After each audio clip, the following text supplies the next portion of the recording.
رفقا سلام، امیدوارم حالتون خوب باشه. امروز میخوام بهتون یاد بدم که چطور ایردراپ اونس رو به والتتون انتقال بدین. اول از همه توی اپ اونس که میاد روی گزینه چک الیجیبیلیتی که میزنید هیچ اتفاقی واسهتون نمیافته، چون نیاز دارید والت اونس رو به اپ تلگرامش وصل کنید. میاید داخل گوگل پلی و والت اونس رو دانلود میکنید. بعد اینکه دانلود کردین وارد خود برنامه میشید. روی گزینه ساین اپ در پایین صفحه کلیک میکنید و کشور آذربایجان، امارات یا یکی از کشورهای عربی رو انتخاب میکنید. پیشنهاد من اینه که یکی از کشورهای عربی رو انتخاب کنید. خیلی ولی تونستن با آذربایجان هم احراز هویت بشن. حالا در ادامه بهتون میگم چرا میگم کشور عربی رو انتخاب کنید. توی مرحله بعد اسم و فامیلتون رو کامل مینویسید و توی صفحه بعدیش هم توی بخش اول آدرس ایمیلتون رو وارد میکنید و توی بخش دوم هم یه پسورد واسه خودتون انتخاب میکنید. پسوردتون باید شامل حروف بزرگ انگلیسی، حروف کوچیک انگلیسی، یه علامت مثل ادساین، علامت تعجب، علامت درصدی، حالا هر چیز دیگه و اعداد باشه. حتما باید به این صورت باشه وگرنه قبول نمیکنه. ساین اپ رو که میزنید میره تو صفحه بعدی که ازتون میخواد ایمیلتون رو تایید کنید. میرید داخل ایمیلتون، حالا اگه جیمیل باشه مثل من، و روی گزینه اکتیویت ناو میزنید. این صفحه که واسهتون بالا اومد یعنی ایمیلتون تایید شده. حالا دوباره میرید توی اپ اونوس و با یوزرنیم پسوردی که انتخاب کرده بودید وارد میشید. برای هزارمین بار این اخطار رو واسم آورد.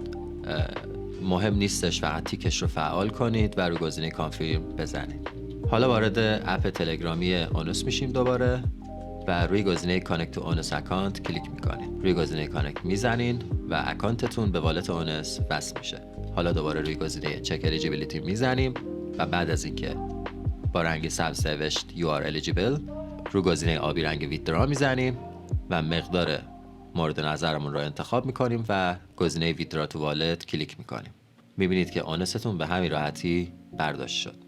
حالا میریم داخل والت اونس، یه مقدار که سفر میکشید پایین میبینید که توکنای اونستون واریز شده. حالا 2 روز دیگه که توکن لیست شد و میخواید به صرافی برداشت بزنید، حتما نیاز دارید احراز هویت کنید.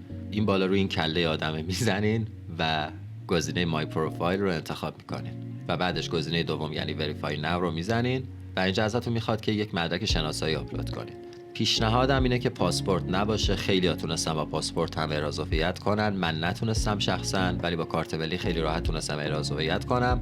دلیلش هم اینه که مشخصات ما و تمام اعدادی که توی کارت ملیمون نوشته شده به اعداد فارسیه یا عربیه و کشوری که شما انتخاب کردین کشور عربیه و از اونجایی که من میدونم این والت یه والت شرق آسیاییه، یعنی نمیدونم حالا واسه ویتنامه، واسه چینه یا کجاست، ولی مطمئنا نمیتونن اعداد عربی رو بخونن و خیلی راحت احراز هویت شما رو تایید. این تجربه من بوده. میگم خیلی هم با کشورهای دیگه مثل آذربایجان و با مدارک دیگه ای مثل گذرنامه تونستن احراز هویت شن. حالا شما تست خودتون رو انجام بدید، 2-3 بار انجام بدین، امیدوارم که بتونید احراز هویت شین. یادتون نره ویدیو رو لایک کنید، اگه سوالی داشتید کامنت بذارید و واسه اینکه از ویدیوهای بعدی جا نمونین حتما کانال رو سابسکرایب کنید. میبینمتون.